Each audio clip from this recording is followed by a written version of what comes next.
I'm Sylvie from the Office of Research and Development at UpState. This session is about storytelling for peace. I believe stories connect us, stimulate emotions, and inspire us to see the world from new perspectives. Today, we will explore how stories remind us of our shared humanity and why peace is a lived experience. We have a special guide for this session today. We are pleased to have Mr. Dylan Murray, Global Director of High Reserves Learning at the Human Responsibility Accelerator. He will guide us through the impactful world of storytelling for peace. So it will turn conflict into cooperation, division into dialogue, and finally fear into peace. Please join me in welcoming Mr. Dylan Murray. Dylan, the stage is yours.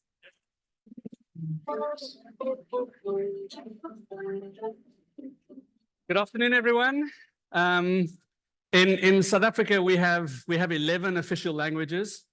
I would love to stand here and tell you that I know all of them. I don't. I know 2 proficiently, and then I know a few not so well. But we have one greeting. People who see themselves as Zulu. The greeting when they meet someone, and I would say when we meet someone, because we're all South African, when we meet someone, we say Sawubona.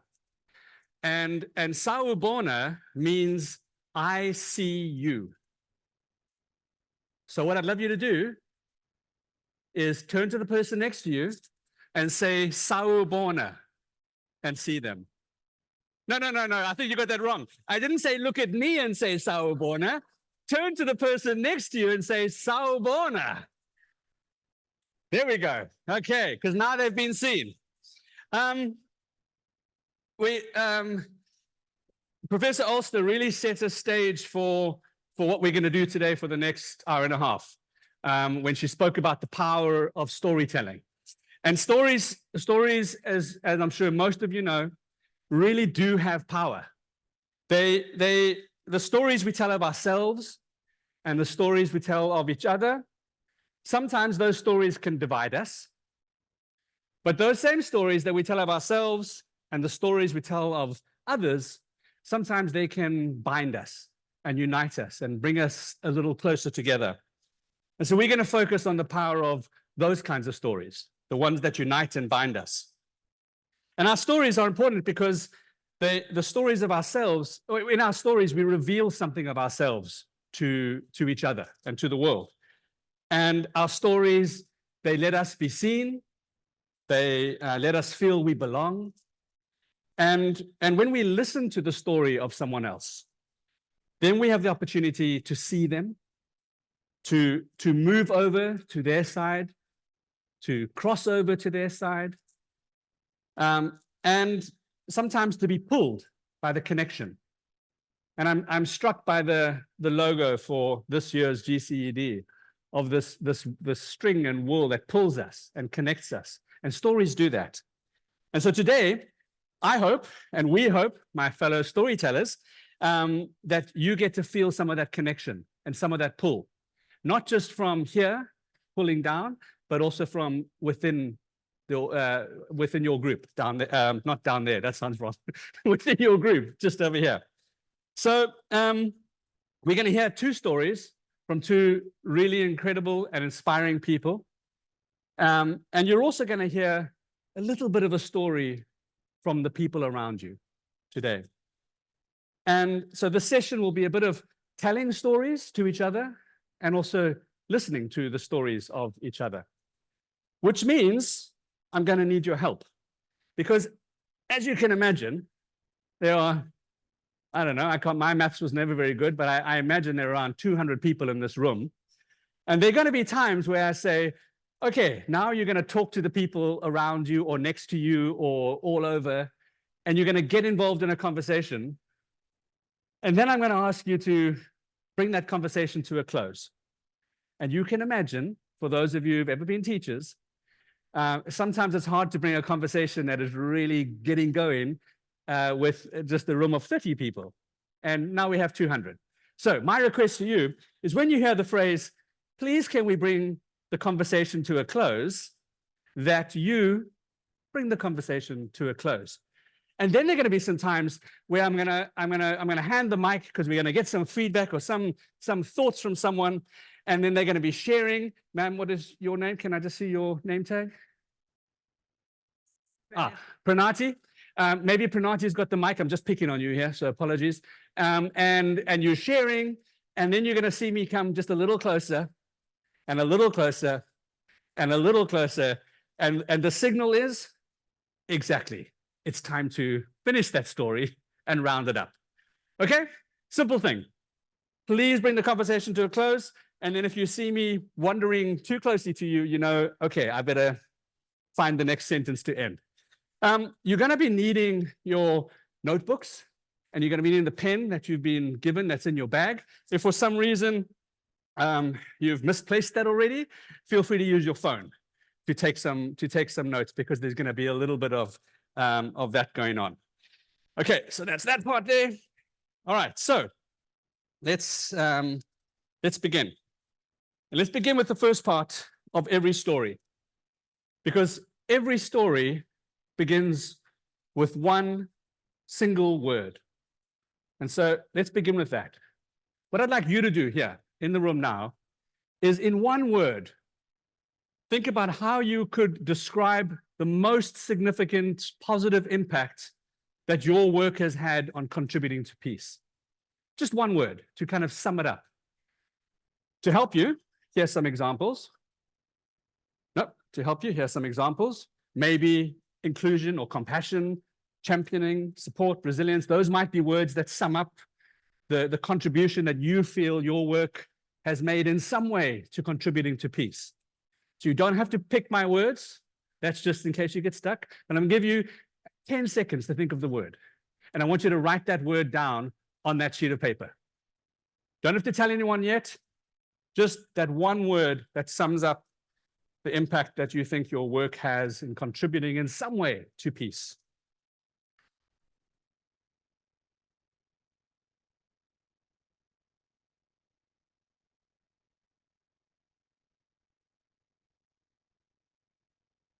Sometimes silence can be intimidating, but sometimes it can also be pretty beautiful when people are writing.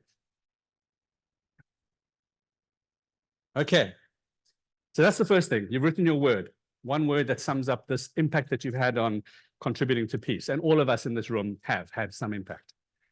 Now what I want you to do is I'm going to ask you to recall a specific moment in your work where you felt you were making some real difference. So something happened. There's some story behind it. Maybe it was contributing to others' well-being, or fostering understanding, or actively building peace in some way. But some particular moment that kind of, you really felt that a difference has been made. And then I'm going to ask you to write a little bit about that.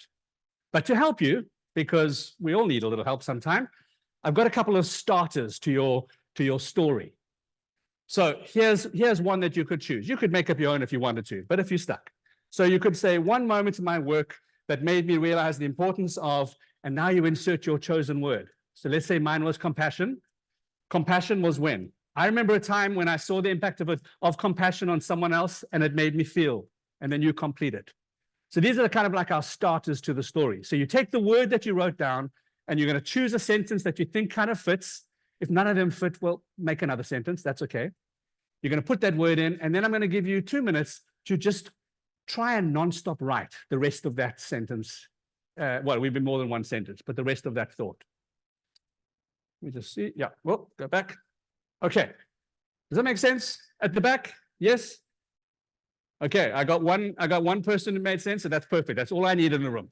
Okay, so you've got your word, you're going to pick a sentence, you're going to place it in there. If it doesn't neatly fit, change the sentence. It's perfectly fine, but I'm going to give you a few minutes just to describe the moment where you felt that your work was in some way making a difference.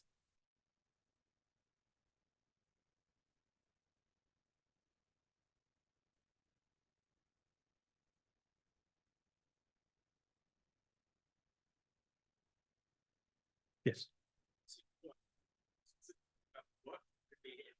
Oh, sorry. Yes, yes. I mean, it doesn't have to. That's a good point. It doesn't have to be your specific work. I mean, it could also just be in other relationships that you have or other things you've done. Yeah. So it doesn't have to be because you currently work in a particular department.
You have just 1 minute left, or a little bit less than 1 minute.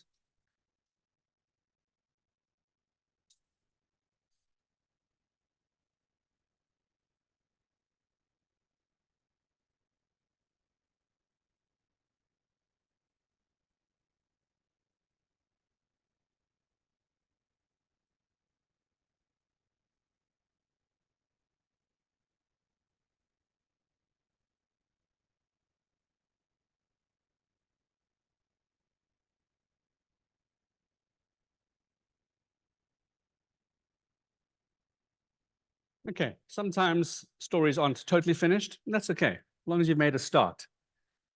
So what I want you to do now is where you're sitting, you're going to pair up with someone, maybe 3 people, but this never really works if you've got 4 people, because that means that generally 3 people are just listening.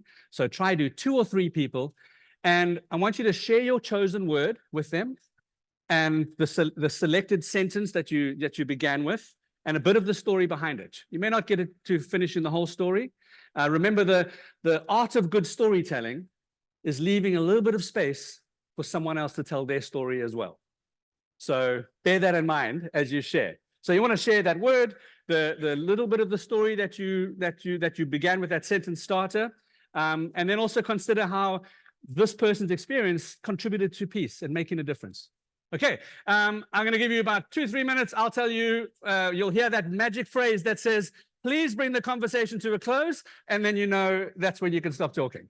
All right.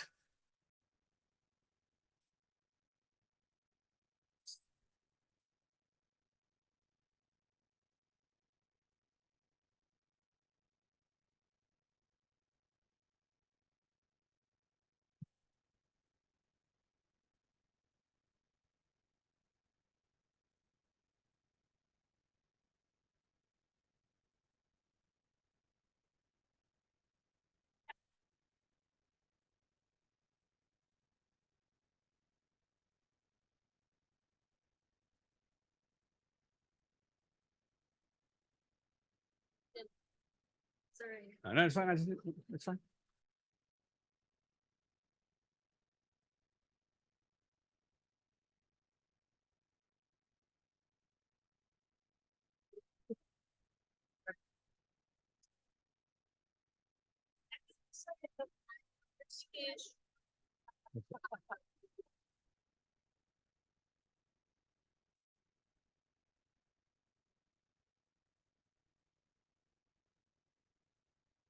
Hi.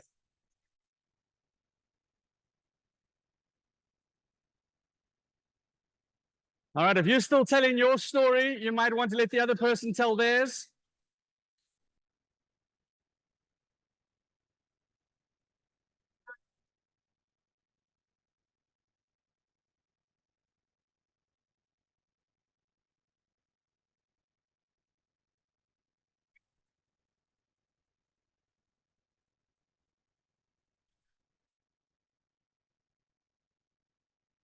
One more minute.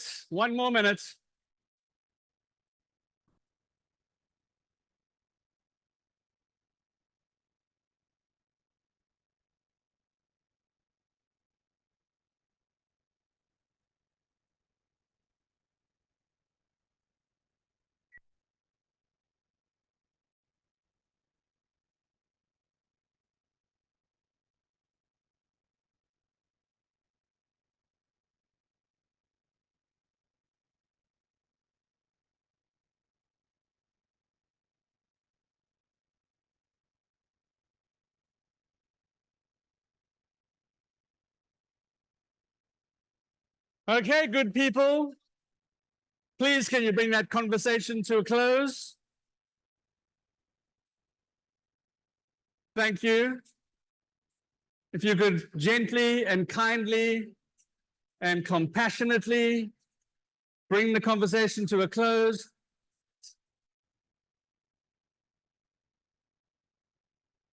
I'll help you. How you bring the conversation to a close is you look at the person and you say, thank you very much. Thank you very much. Okay. Okay, thanks everybody. All right, so as a teacher, I can sometimes not escape the need to assess, because teachers like to assess. So here's the assessment so far. Would you like to know the assessment of the class? Okay, so the assessment of the class so far, when I gave the instruction for you to write, you wrote beautifully and silently. And then when I gave the instruction to talk, you talked. And then when I gave the instruction to please bring the conversation to a close, well, we failed. But that's okay. We'll get a second chance. We'll get a second chance. So bring that conversation to a close. And I now need literally 3 brave people. Because what I would like is for 3 people to briefly just share 2 things or 2 options. Either share your word and a little bit of your story, even a summarized version of it. You could just finish the first sentence if you want, or even better is you can share the thing the other person told you, because that might have just moved you a bit more. And I'm getting a nod over here. I'm getting a very enthusiastic nod. So you know what I do when I get an enthusiastic nod? I go, ma'am, Young, did I pronounce your name correctly? One sun in the sky. Oh, sun. Okay. One sun is One sky. son. Yeah. One son. One son. Would you like to share? My team member's story.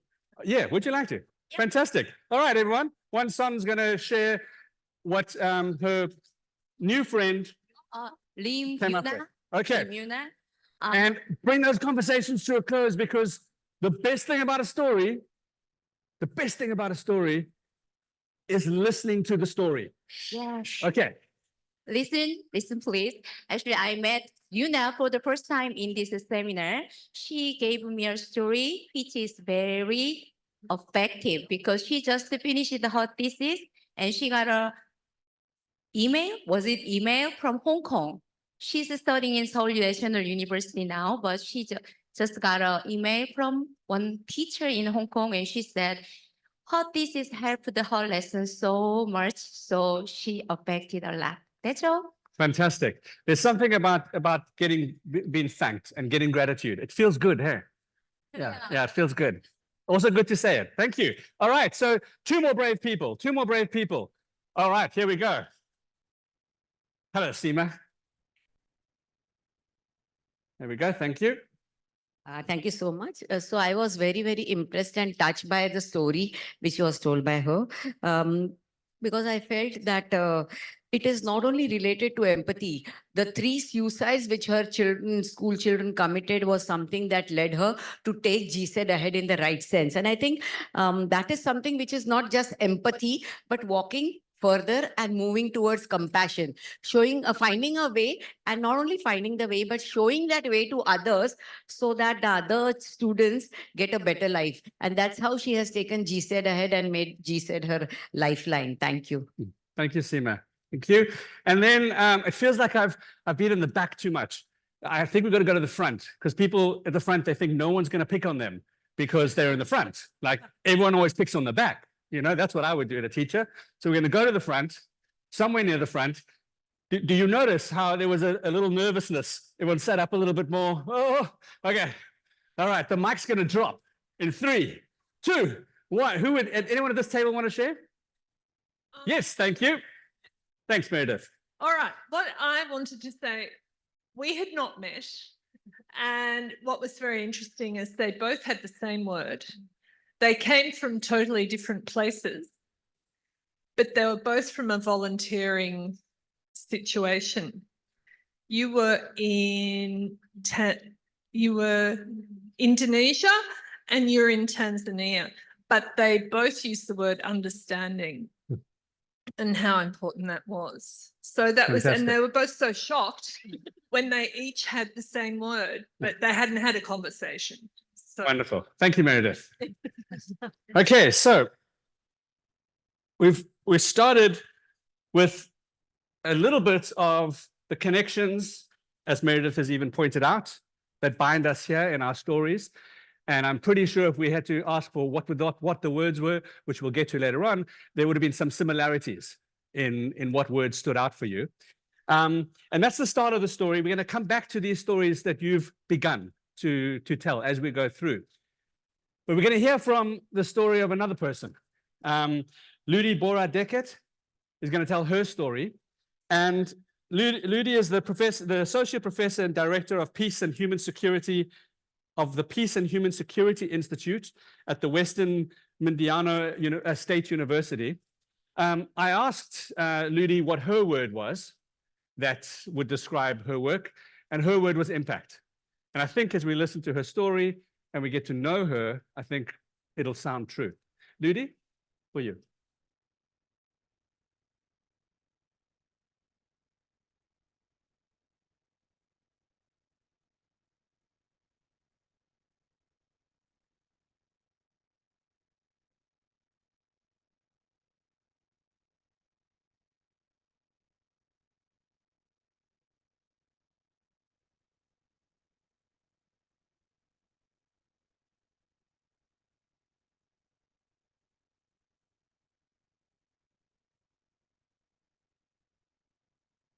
Years ago, feeling lost and overwhelmed, I took a solitary walk on a cold, rainy evening. Amidst the harsh conditions, there was this image danced around me, symbolizing hope, resilience, and strength.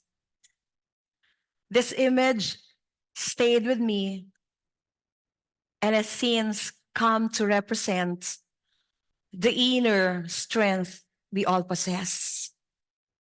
I carry this image or this symbol on my back as a reminder of that moment of clarity. Today, as I share my journey of hope and resilience, I am proud to share that I was born and raised in the beautiful island province of Basilan. While it boasts rich natural resources and culture, it also bears the scars of challenging past, marked by conflict and war.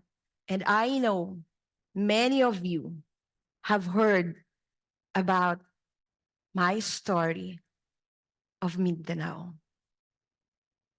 Despite these challenges, the enduring spirit of the people shines through, much like the butterfly that guided me on that dark evening. The conflict and its impact after 23 Marine soldiers were brutally killed in Albarca, Basilan in 2007. Some areas were thrown into chaos. Military actions forced entire communities to leave their homes, and the infrastructure fell apart. Children stopped going to school, and illness spread quickly. Driven by a strong desire to help, I joined a team of humanitarian workers to provide relief. Despite the dangerous situations, I was determined to assist until September 15, 2008, 2 weeks from now. That day, as we were returning from a meeting at the rural health unit, our vehicle was interrupted by a group of armed men called the Abu Sayyaf. This group is notorious for kidnapping civilians for ransoms. The group has also been involved in bombings, assassinations, and evenly brutally documented beheading of victims.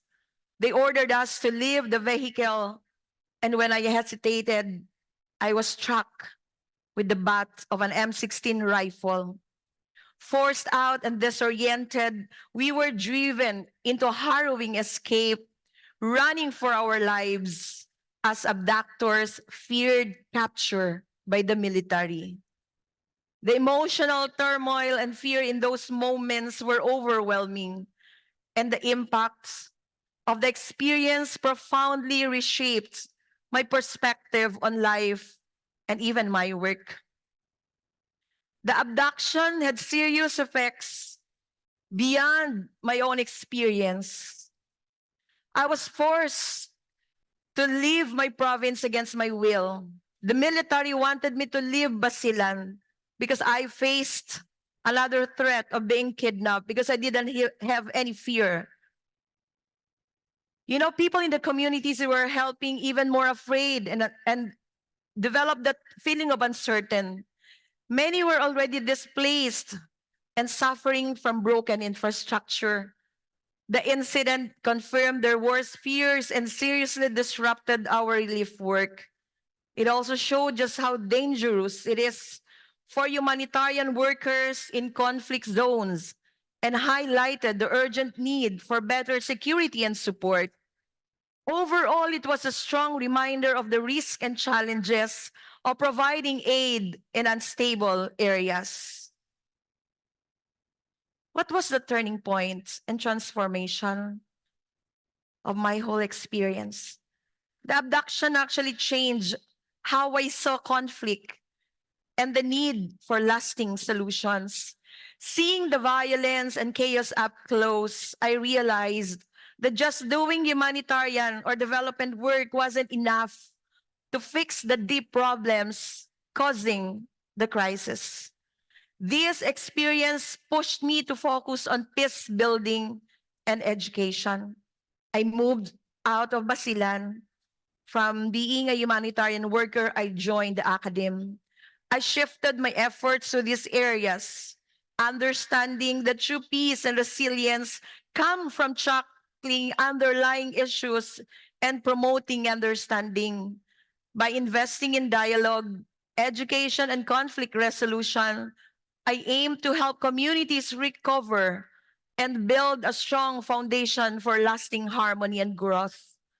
In 2019, I participated in research on the journey of former combatants, which revealed critical insights into why individuals joined armed groups. The finding highlighted several push and pull factors, which I want to share with you all this afternoon. The lack of education, poor access to health services, limited livelihood opportunities, familiar neglect, and weak community support. These factors contribute to feelings of exploitation and desperation, which can push individuals toward extremist ideologies. This research deeply influenced my perspective on conflict and resolution, emphasizing that addressing these root causes, such as improving education, healthcare, and community support, is essential for effective peace building. It reinforced my belief that sustainable solutions require comprehensive strategies to address the underlying vulnerabilities that fuel conflict. After the abduction, I faced severe panic attacks and fear of being outside. As a licensed social worker, I sought professional help through psychosocial services and retreats to navigate these challenges. It wasn't easy. It was very traumatic. During this healing journey, participating in research on former combatants provided insights Many individuals involved in violence were also victims of broken systems, be it family, government, and community. This revelation was pivotal in my process of forgiveness, understanding that my abductors were also shaped by similar vulnerabilities helped me find compassion and release my own anger. Seriously, I dropped the charges I filed against my perpetrators. Embracing the perspective allowed me to heal more fully and move forward with a sense of peace and empathy. Additionally, that year, I also had the opportunity to attend an intensive training course on creating a culture of peace with the Silsila Dialogue Movement and, of course, the APSIU's 19th Asia Pacific Training Workshop on Education for International Understanding. Today, as I work as the director of the Peace and Human Security Institute, I oversee daily operations and ensure that peace education is seamlessly integrated into our curriculum across all programs. I also lead the Conflict Alert Project, though it's very sensitive and dangerous, where we monitor and analyze conflict incidents in the region, providing crucial data and recommendation to development organizations and the government, although unfortunately, some of them do not accept the result of our studies. Our Peace Research Nook offers valuable resources on peace and global citizenship education for students, faculty, and professionals. We conduct regular sessions on global citizenship education, including human rights. We have the Center for Human Rights Education in the university, and we facilitate dialogues among stakeholders on pressing peace issues and other development issues in Mindanao. Additionally, we support the Philippine government's reintegration program for former combatants through the Office of the Presidential Assistant for Peace, Reconciliation, and Unity. I feel privileged to be able to talk to many of the former combatants, including CPP, NPA, and the Abu Sayyaf. These initiatives are making a significant impact by fostering understanding and promoting sustainable peace in our communities. Peace building and education are key to a more harmonious world, and I think everyone can make a difference in their own communities. Get involved by joining local peace initiatives or educational programs. We celebrate Mindanao Week of Peace every month of November, Peace Consciousness Month every September. We host or attend workshops on peace and human rights to raise awareness, advocate for policies that promote education and equity, and partner even with non-local NGOs. Our skills, time, and resources can help build a more peaceful and educated society. Even small action can actually lead to a significant change. So find a cause you care about and get involved. As we wrap up, I just want to share with you, remember Nelson Mandela's powerful words. Education is the most powerful weapon which we can use to change the world. This quote highlights our mission. Peace and education are crucial for a better future. Believe me, I've been there. By educating ourselves and others, we build understanding and reconciliation. Each one of us can contribute to fostering peace and advancing education in our communities. Let's continue to commit to this vision, knowing that every effort, no matter how small, can help create a more harmonious world and a brighter future for all. Thank you and good afternoon.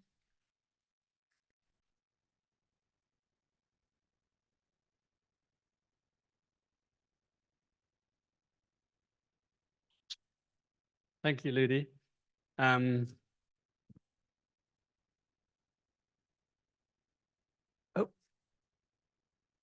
No. What I'd like you to do is on your notebooks, just take 30 seconds, think of, on having listened to Ludi's talk, just one word that you think, one word that is sitting with you after hearing her talk. It could be a word that describes your feeling or something you're thinking about, but generally there'll be one word that is just resting, waiting for you to write it down. So just take a moment just to write that word down in your, on your notebook.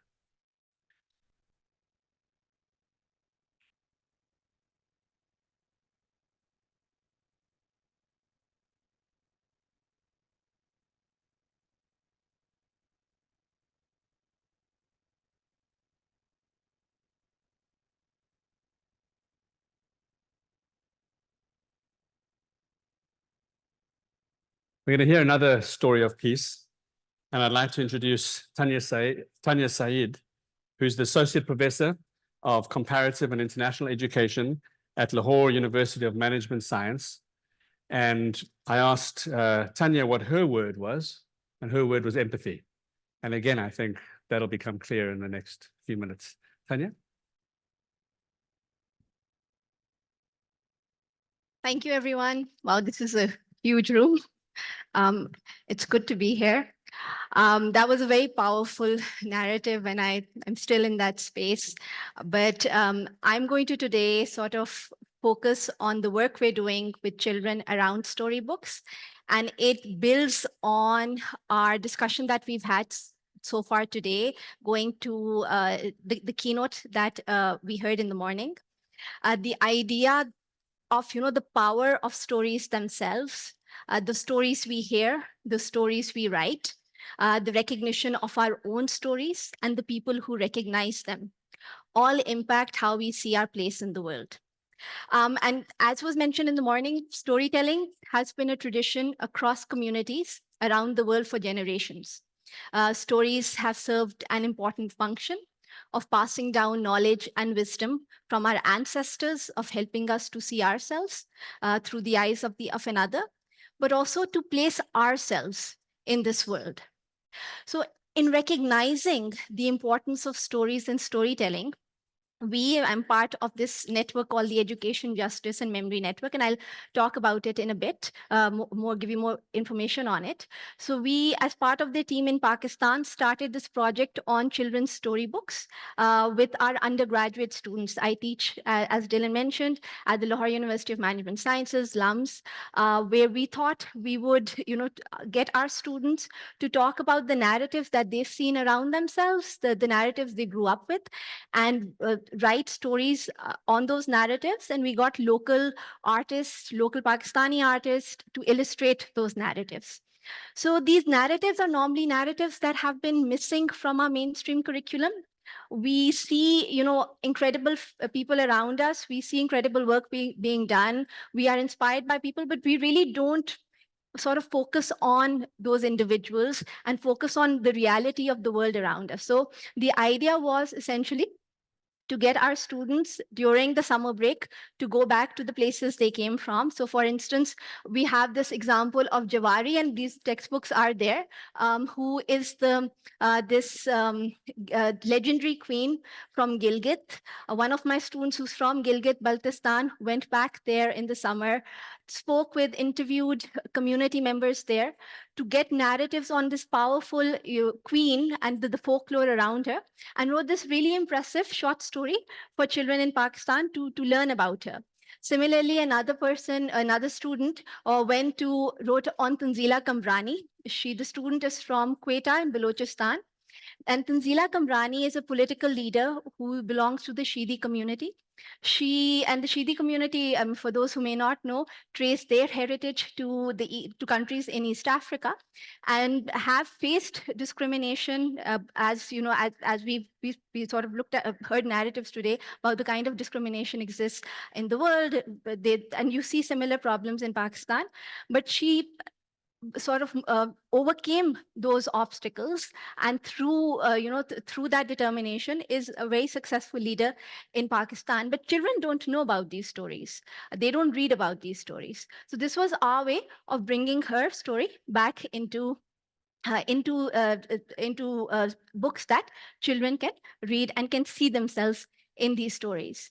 So essentially, the storybooks are the outcome of the work of our students in tracing their own community narratives.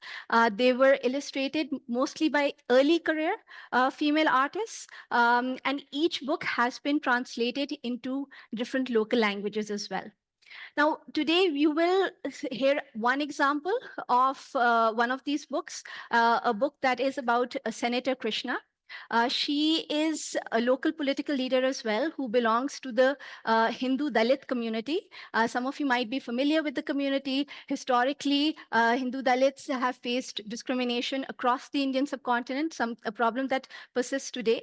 And her narrative is one of how she overcame those challenges, and how, again, becomes a role model for young people across Pakistan, and I would say beyond. So what we're going to do, Dylan is going to make this more interactive, so I don't just speak to you or at you, and he's going to lead the storytelling session, and then I'll come back. Dylan. Tanya, you will come back. And what we're going to do is we're going to actually read the story that Tanya was talking about together. Now you're saying, how do we do that? Good question, sir. Good question. I could see. I'm going to ask two volunteers who feel like reading a story to us. Oh, apologies. Here we go. Here we go. And there's a microphone. I need one more volunteer, preferably from somewhere around this side is perfect. Oh, I was heading, sorry. Okay, from this side of the room. All right, so what's going to happen is you're going to both read, maybe say hello to each other because you're both reading the same story together, just so you know who you are. Okay, all right. So what you're going to both do is you're going to, you stay sitting there. You can sit. This is a sitting story reading experience. You're both going to read alternate pages. So you're going to read the first page of the book. And then when you finish that page, Barbara, you're going to read the next page. Then you're going to read the next page. And so we're going to go in alternate pages. Make sense? And here's the mic. And your name is? Hello, good afternoon. I'm Tanzila from Bangladesh. Fantastic. Yeah. Lovely. All right. So Kazi, would you like to start? Yeah, Kazi. Okay. You can sit. Okay, You don't have okay. to. Yeah. Up Should to I you. say? Whatever makes you feel Okay, yeah. comfortable. Amma, it means mother. In our subcontinent, Amma, after completing all the house chores, I'm too exhausted to study. Anyway, everyone says girls don't need to study. Chanda complained, plopping onto the charpai. It means bed. But Chanda, education is very important. Study well and you can become like that women on the TV. Her mother advised, pointing at the television. Chanda sighed sadly. Amma, I'll never be like her. She and I are worlds apart. Chanda, that's not true. Let me tell you about her, Amma said, beginning her story. So over to you. Krishna Koli was exactly like you. She's from the same village as us and completed her education at 8 different schools in Tharapaka. She had to travel long distances to get to school and had to finish her homework at night. After she got married and had children, she continued her studies with the help of her supportive family, Amma explained. Chanda was surprised and she replied in wonder, wow, she worked so hard and I know so little about her. What did Krishna do after completing her studies? So Over to you. Amma continued, well, Chanda, Krishna wanted to help her community. She would attend protest rallies, even if her relatives scolded her for it. She organized different seminars and started campaigns on important issues such as women's rights and bonded labor.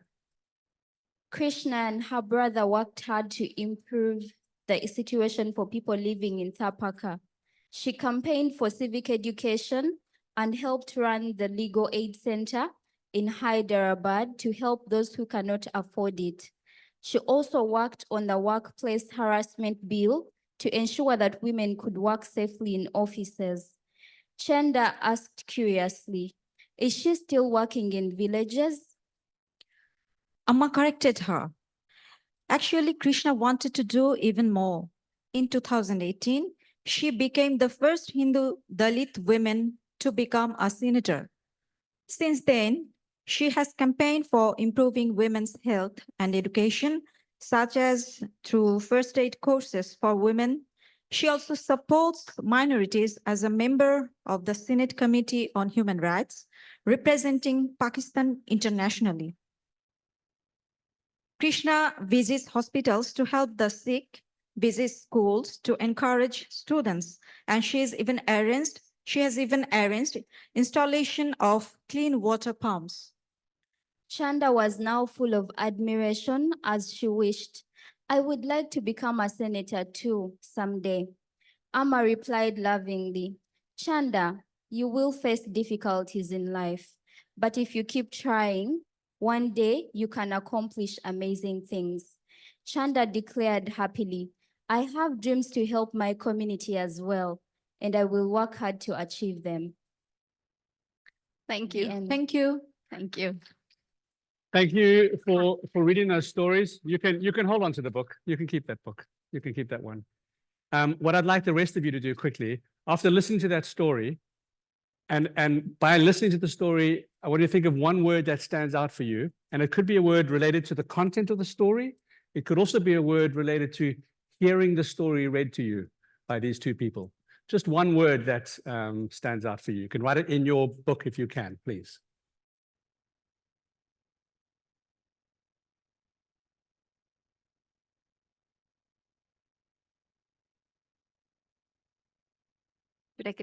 So you will hold on to that word until the end of the session, and we'll continue the conversation. Now, and thank you for that wonderful reading and the explanation of the terms. So I started the session, and especially the book, focusing on the life of Senator Krishna. But this story is not just about her.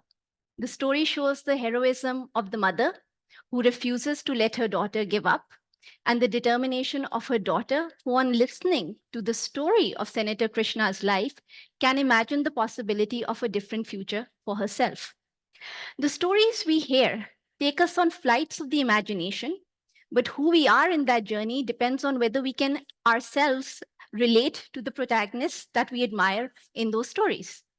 Developing this book on Senator Krishna, like others from this series, was our way of owning the narrative for our children, making sure that the stories in our local context were being told, that our children were seeing familiar images about real people and real events in the storybooks they read.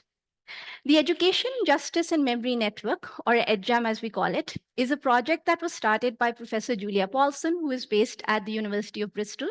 Now she's moved to Canada. It's the last year of our project, together with academics and civil society actors across Pakistan, Uganda, Cambodia, and Colombia. The aim of EdJam is to think of creative ways to teach and learn about injustice and violence in our societies on topics that, as I mentioned, were often missing from our curriculum, silenced in our curriculum, or pushed to the margins. The lives of political figures from historically marginalized communities, the reality of trans and queer communities, the homes and families displaced by gentrification, the rights of all living beings. All of these topics are explored through our project. EdJam has now expanded to 7 other countries, working on similar themes, but related to topics of history education, transitional justice, and reparations. It is funded by an Arts and Humanities Research Council grant called GCRF. We have several projects in Pakistan, from animation to documentaries, but I wanted to take this opportunity to highlight this one project because I felt that was something we all share at some level, and clearly, given the theme, it was thankfully spot on. I would like you to think about the stories you read as a child and where you saw yourself or those around you, but also who were missing in those stories from your community, who had the right to write their own story, or were they simply written about them, about by someone else?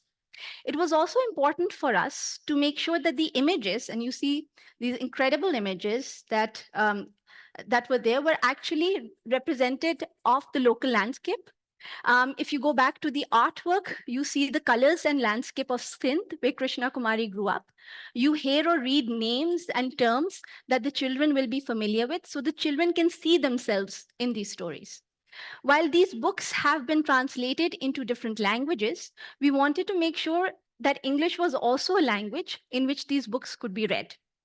And in Pakistan, which is true for, I think, a lot of the post-colonial countries, we have a love-hate relationship with the English language. It is the language of the colonizers imposed on us to violently strip us of our linguistic and cultural roots, a lot of which existed through oral narratives in our local languages. One of the prompts given to me for this session was to think of, my own narrative. And I often think of my grandmother, who spoke Punjabi, which is my mother tongue. But when I was young, I communicated with her in Urdu, which is our national language, and mostly spoke Urdu and English at home. Now, despite Punjabi being my mother tongue, in school, we were mostly encouraged to speak English or the official national language, Urdu.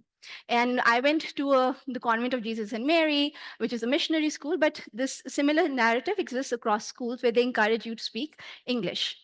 Punjabi was associated with people living in villages, something that the city folks avoided. So school became a space where Punjabi was discouraged and English was encouraged, while Urdu was accepted. Growing up, I never realized what was being lost. But with age and one hopes wisdom, one learns to recognize what was lost and what needs to be reclaimed. One must also recognize that the English language has social currency, a language that can lead to socioeconomic mobility, no doubt because of the colonial structures that we have inherited, but also a language spoken around the world. The irony is obviously not lost on me that we are communicating in precisely this language.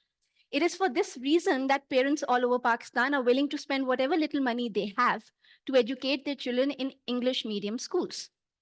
Given this history and trajectory of the English language, we also wanted children to be able to see themselves through this language. Now, the foreignness of that language is something I felt in my English language education, where I learned about Peter and Jane. This is literally the books we were encouraged to read as children. But my friends or most children in Pakistan do not look like Peter and Jane. I did not know any Peter and Jane.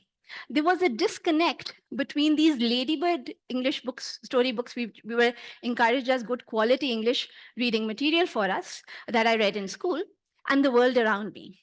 And this disconnect is a problem because the language that I needed to excel in to be considered a good student with stories of Peter and Jane was a linguistic landscape where I could never see myself. Of course, in recent years, and I would ask Dylan to bring those books, textbooks in Pakistan have moved beyond Peter and Jane. I didn't have a lot of copies, but there are examples where the government has tried to locate these narratives to the local context. But if you just look at, there you actually see images of children who look like yourself, like the children in Pakistan. Thank you, Dylan. Thank you. I didn't have enough, or I would have circulated it. But there is still a need for this foreign language, which has become a part of our education, to own it on our own terms. So these stories allow children to do just that. Listen to it, read it, and see ourselves represented in these books. This is not to undermine, of course, the language of our mother tongues, a reason why these books have been translated into different languages, different local languages, but the two can coexist and should coexist for our children. Now, through these books, we hope to challenge these different levels of epistemic violence that has real-world consequences for the way we see ourselves, our children see themselves in the world. These books now are in different libraries across Pakistan. We are now developing these stories into more age-specific narratives. Right now, they were designed, as I said, by our students to be read to children by parents or teachers, showing them these images to start a conversation. But the more age-specific will permit the possibility of these stories to at least accompany the mainstream curriculum we see in our education system. I will leave you with one thought. The stories we read as children can help us fly high by imagining all that is possible, or clip our wings in reminding us of our place in an often unjust society. Can you, and of course, Dylan will have that exercise with you, but can you, in that process, can you think of such stories growing up? Have we moved beyond those stories and actually can see ourselves in the stories that we read, in the stories that our children read? I will end here. Thank you.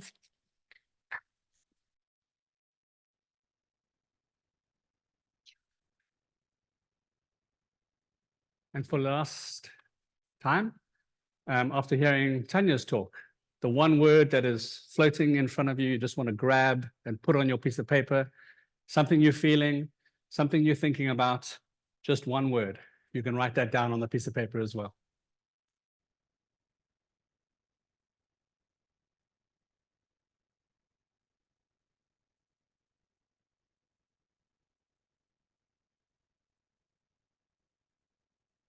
As we've seen from Ludi and Tanya's stories and some of the words you've written down, that words matter.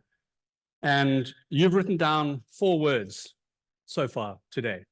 You wrote a word about the positive impact of your work, 1 word after hearing Ludi's talk, another after the children's story, and then you've just written down a 4th word on how you felt after, or thinking about after Tanya's story. And these words that you've written down, those 4 words, they tell us something about you, about your history maybe, your feelings, your reactions to how you operate in the world and see the world. So these are really 4 important words. And so for our last piece of today, I want you to be able to share those words with others. Essentially, I want you to give those words to some people, and then I want you to get some words in return. So how that's going to work is you're going to do this. Let me explain first. I know it says stand up, but don't stand up yet. You're going to give one and get one. So you've got these 4 words that you've written down. When I say stand up, you're going to stand up. You're going to move around your table and around the people near you. Don't travel too far down the room, or it'll take a while to come back. And then you're going to give just one of those words that you wrote down that was important to you. You're going to tell that person the word. They're going to listen, and they're going to write down that word that you gave them. And then you're going to get a word from them because they're going to tell you a word, and you're going to write down their word, and they're going to tell you why. And you got to chat. You got to after you've heard that, you can say thank you very much, and then you go and find someone else to give one more word to and to get one more word to. You need to get 2 more words before I call you back again. And again, when you hear the magical phrase, which I've forgotten because that happens, please bring the conversation to a close. Please bring the conversation to a close. So stand up, move around, take your word, find anyone, be brave, find someone you don't actually even know, say hello to them, give them your word, get your word, and write down their word. You must write down their word. All right, you've got a few minutes, 2-3 minutes, so be brave, stand up, stretch, reach out.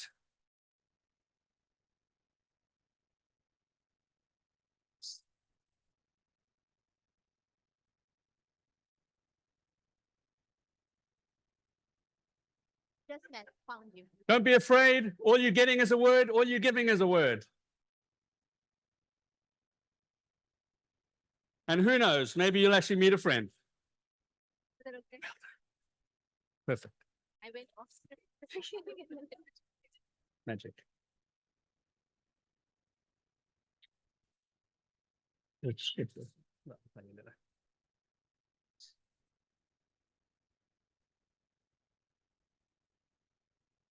Have you got a word, sir? You can give me yours. Give me yours.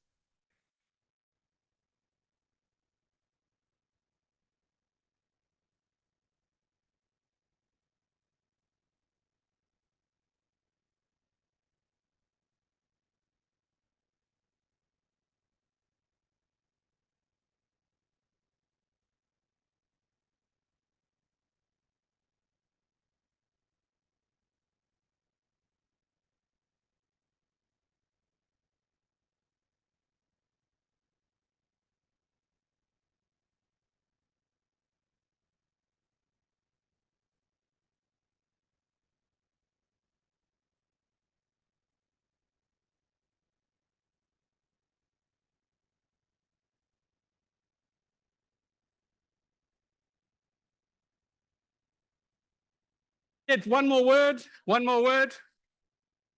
You have 1 minute. If you feel the need, feel free to get 3 words, but you've got to have 2.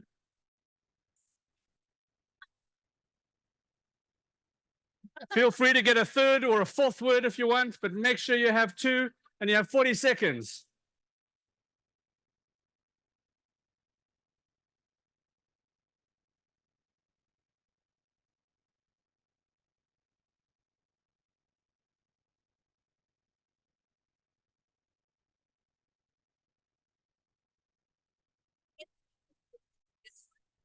No, keep it on. Oh, yeah, because I can give you this. Yeah.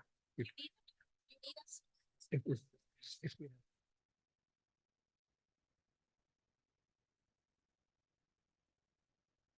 Okay, ladies and gentlemen, if you can bring that conversation to a close, the magic word is thank you for your time.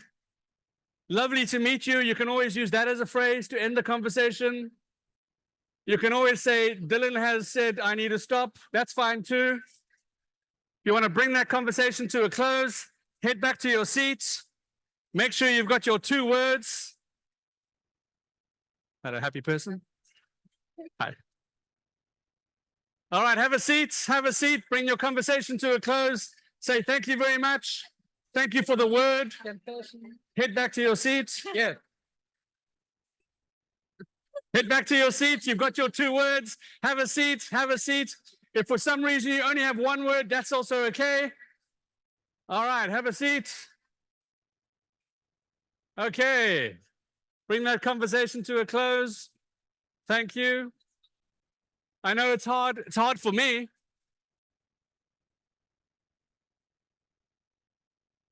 Okay. Okay, let me help these people how to end the conversation politely. Thank you. Thank you. All right. Thank you. Thank you. Have a seat. Have a seat. Have a seat. Have a seat. Okay. Meet each other afterwards. Have a seat. Have a seat. Thank you very much. Thank you. Thank you. You got a book?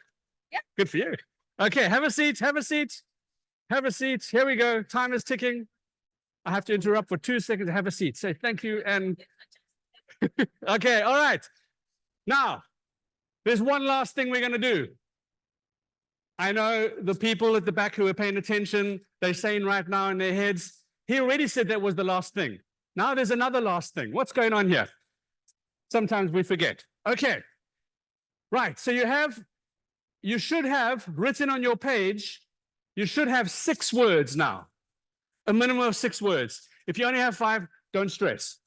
But you should have 6 words. 4 of those were words that moved you, that you grabbed, and 2 you've been given by someone. And here's what you're going to do with those 6 words. You're going to end this by creating a little story that you can take back with you, and some of you will share. And this is how it works. You're going to write a story for peace. And so I've started the structure for you. And so it starts with our stories for peace begin with, they grow with, they find strength in, guided by, lifted by, and together they build something in our world. And so if I had been walking around and I'd gathered some words, these might have been the words that I gathered. Our stories begin with compassion. They grow with hope. They find strength in justice. They're guided by connection and lifted by unity. And together they build resilience in our world. Those would have been my 6 words. So what I want you to do quickly is take your 6 words and find a place where they may fit in that story. If they don't fit, you can choose another word. That's fine. But see if your 6 words fit into that story, write it down, and I'll give you just 2 minutes to do that. Find a place for those 6 words in that structure.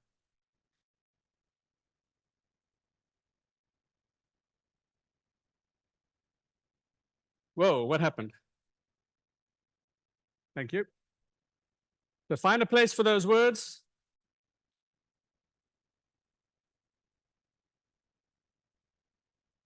And we just have a minute or 2 to put those words in. And again, if a one word doesn't fit, another word is moving you, I know, and you just put that word in there.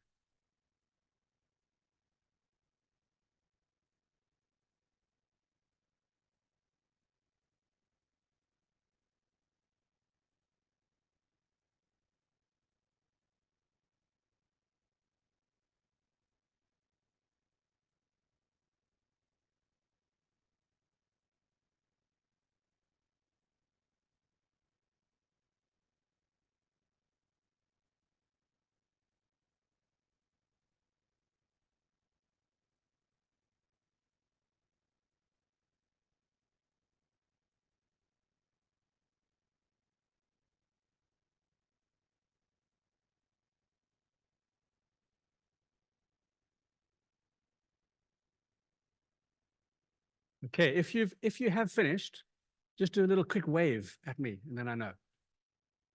Okay, I'll give you another minute. Another minute. You're just putting the word in that sentence.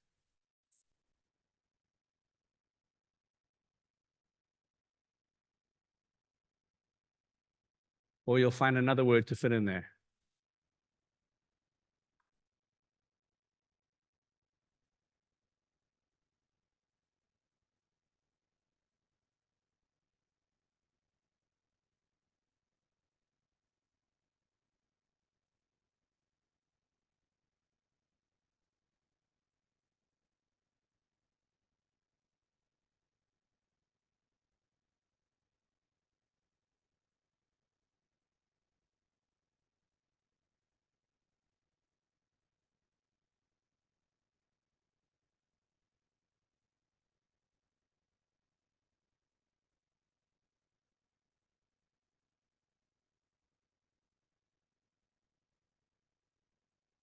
If you have finished, just a quick little wave.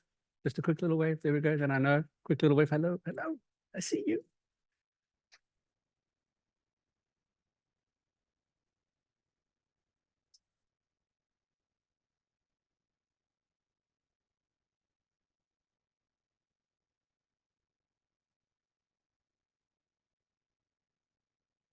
Okay. Literally 30 seconds. If you haven't finished, this you will do this evening or on a flight back home.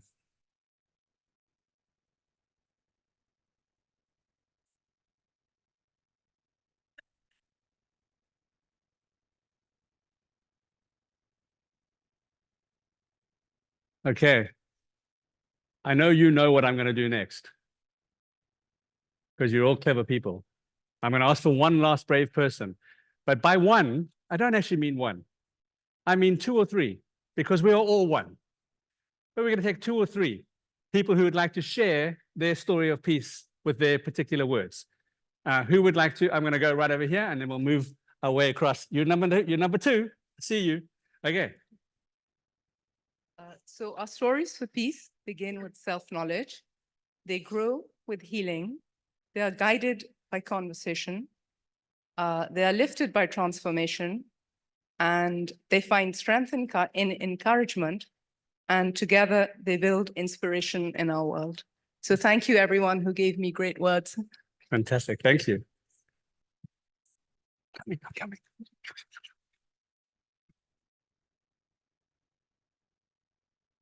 Good day. Our stories for peace would be they grow with change. We find strength through social perspective, guided by a strong education, lifted by connections, and together we will build bridges among each other. Thank you.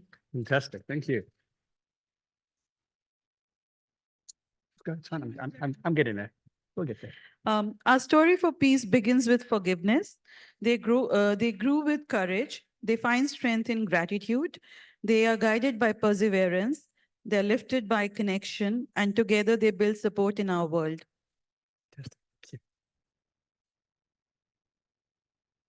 Our stories for peace begins with compassion. They grow with connection. They find strength in justice. They are guided by awareness, and they are lifted by modeling.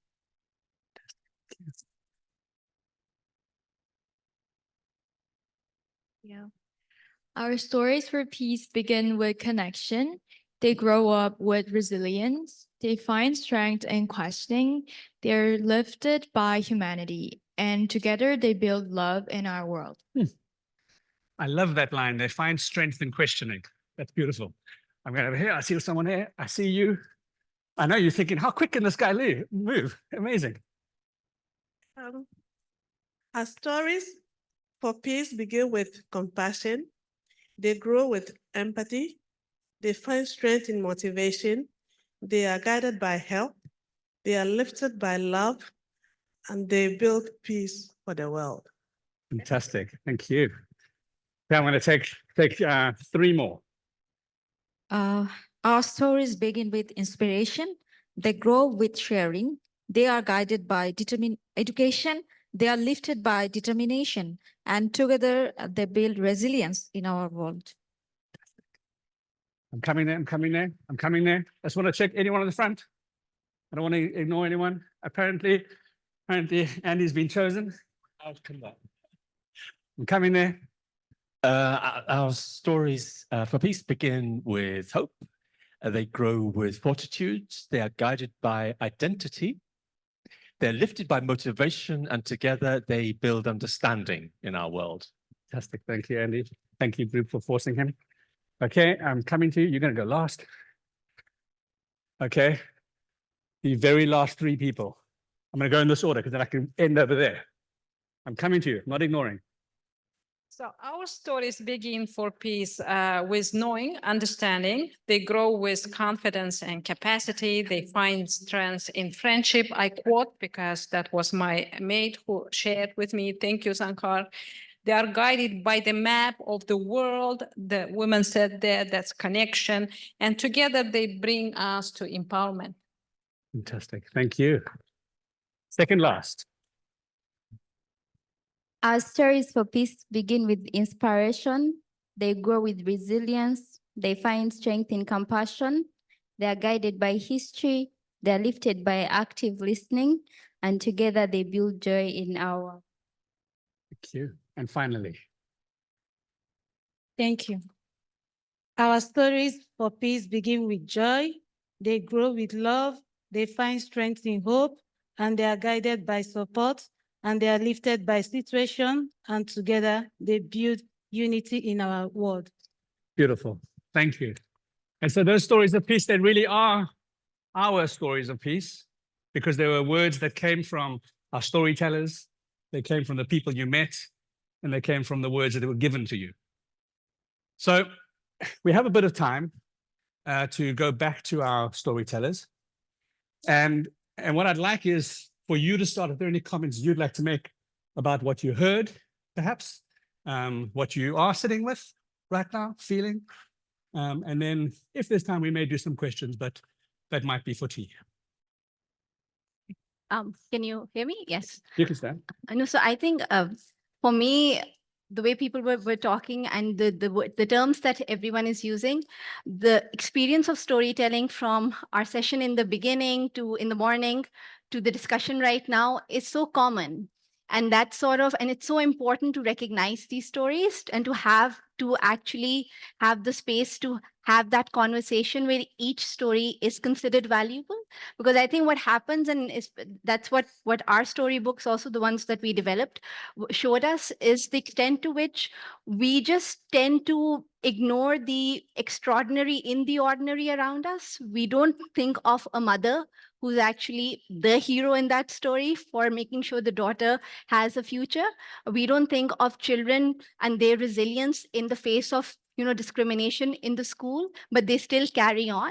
We don't look at the role models that are around us, and we just assume that the system will continue the way it continues, except, and this was the theme throughout, individual people are doing individual things to make a difference in their communities. And that's a theme which came for me in my work. That's the theme which came, in your talk as well.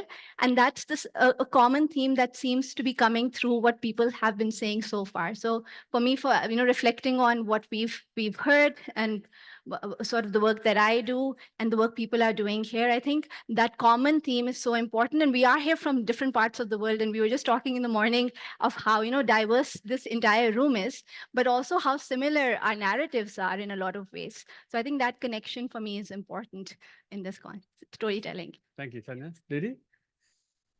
Yeah. Can you hear me? Okay.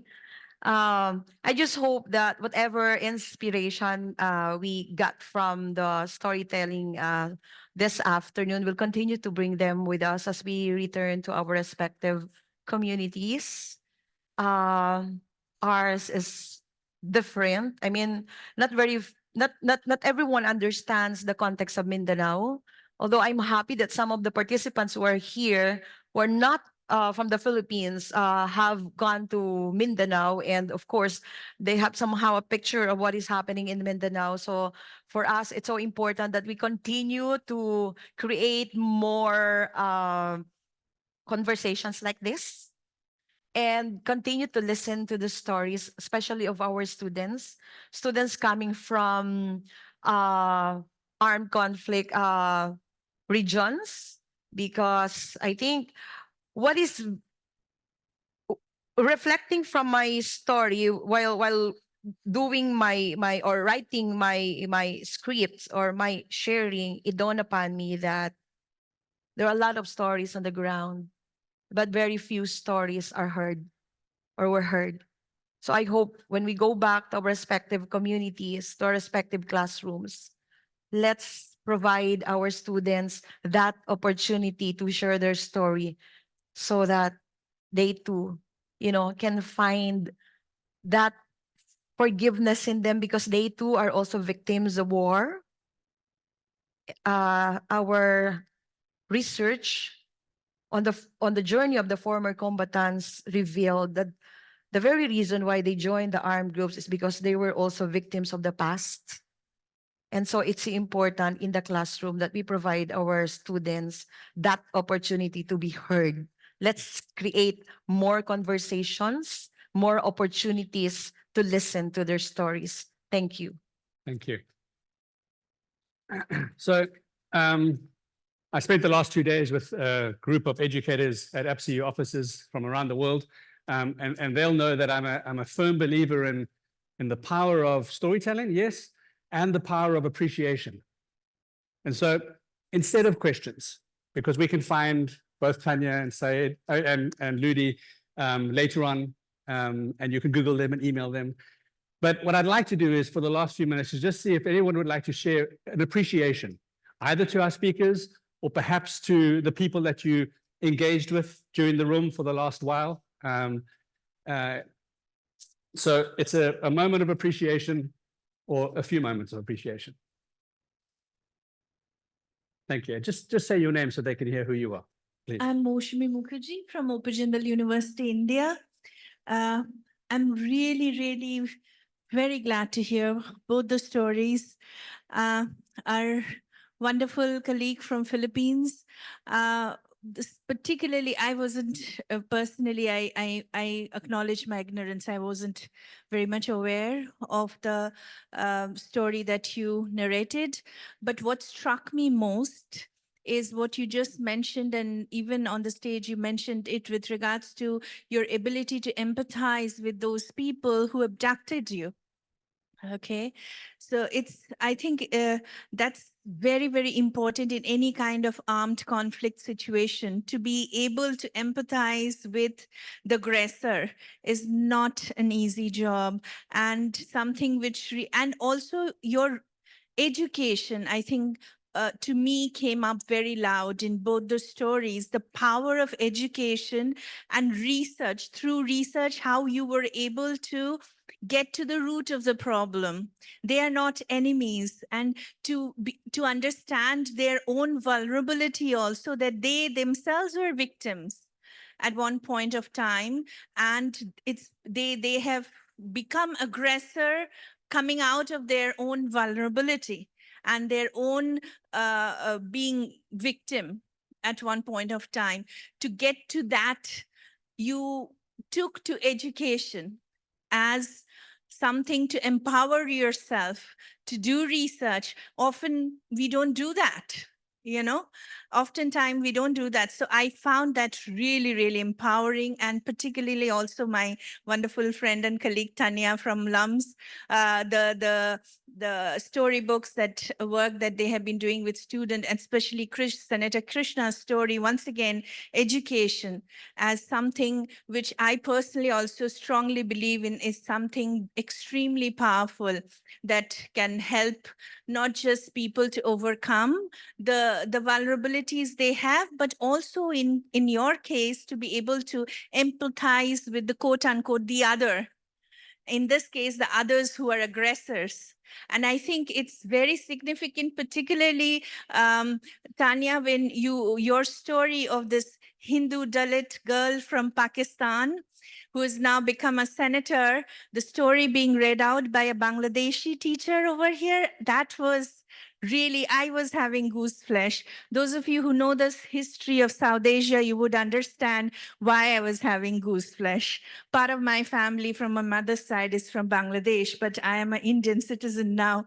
One of my brother-in-law's family is from Lahore, based in Delhi now. So because of this personal family history and connection, I was really having goose flesh.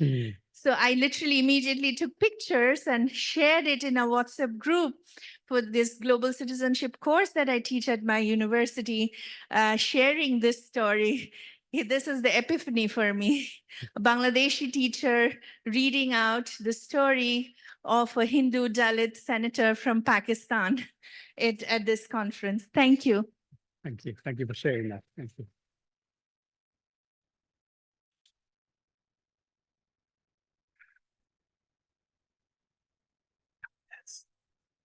So, hi, good afternoon, everyone. My name is Noor. I'm from Egypt. Just 3 quick appreciations. First of all, appreciation for every single storyteller that we had today. This was greatly inspiring. Thank you. My second appreciation is to Divya. Anybody? She was the last, during the last keyword that we were supposed to get, I was very tired. I didn't approach anyone, but she actually approached me. So thank you. We shared one of the keywords actually, and then we felt the connection over there. So thank you. And the third quick appreciation is to Dylan. Yeah, so it's never easy, and it's not something that anyone can do, engaging such a huge group of people in number and coming from different places. You have such an amazing, inspiring energy. Thank you so much. Thank you. Thank you very much.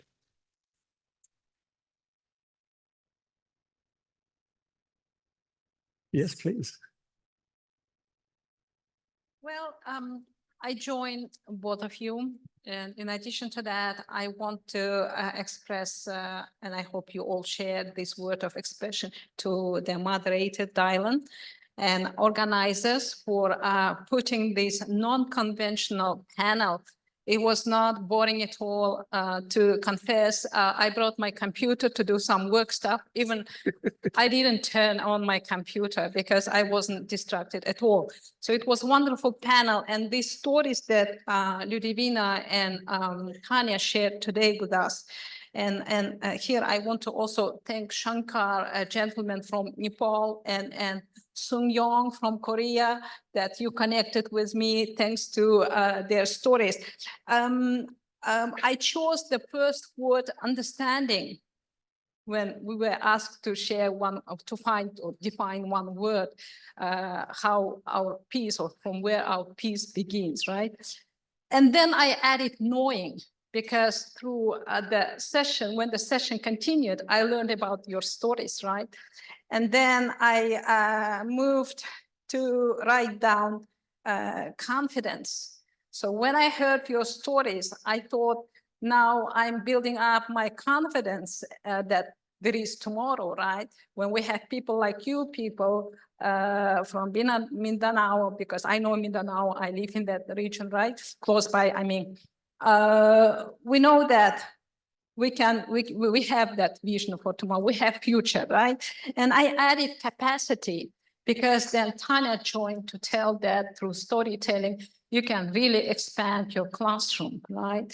Not just focus on lecture and other formats that we use often in our classroom setting. So I think this skill of storytelling is good and wonderful.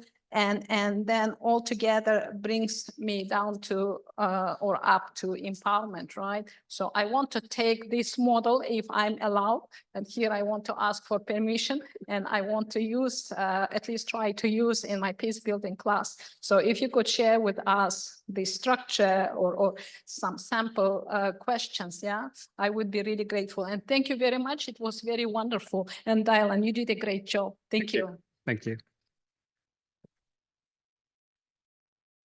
Okay, we've come to the end. I wanted to thank you all for participating. I think your overall grade, I'll give it an A. I'll give it an A. Great participation. But what was really amazing for me is if we heard these comments of of how some of you took the time to learn each other's names, and that there was a connection that was happening. You shared a word, but you walked away with a name, which I think it says a lot about how quickly we can form connections. But to our storytellers, Ludi and Tanya, thank you both for sharing your stories. I think, through sharing, you've shown empathy, you've shown vulnerability, compassion, courage. And I think those are just some of the main ingredients that we need in a world or an environment that is more peaceful. So thank you for leading the way. And because I almost forgot, there are books over there as you leave that you can grab. They're there for you to take. Try take one of them because there are a lot of people in the room. And then if you need to find out more about those books, you know who to get hold of. Tanya over here. Go have a lovely tea break. Thank you for your engagement and jumping in, and see you all soon. Exactly on time. I really appreciate our participants for sharing insightful and very wonderful stories. So now we will take a 30-minute coffee break. So following breakout sessions, we'll begin at 4:30. So please check the screen and banners for the locations of each session. The grand ballroom will be separated. We will have 3 separated rooms. So could you please share the screens? Yeah. Yeah, so room number 1 is the farthest from the stage, and the room number 2 is the middle room, and number 3 will be the area with this large stage. So please be aware that due to the specific settings and limited space, some of sessions could be limited on a first come and first served base. So we encourage you to join your free first session as soon as possible. And when the setup is completed, you can just join in the session. So thank you in advance for your understanding in this matter. And during your coffee break, we invite you to enjoy the coffees and snacks available in the lobby, and as well as visit to upstate exhibition booths and special exhibition drawn by Chungham National University BK21 Center. And also we have a photo booth and participatory zone outside to make today memorable. So please don't forget to take part. And please remember to keep your all the personal belongings as you move around. Thank you.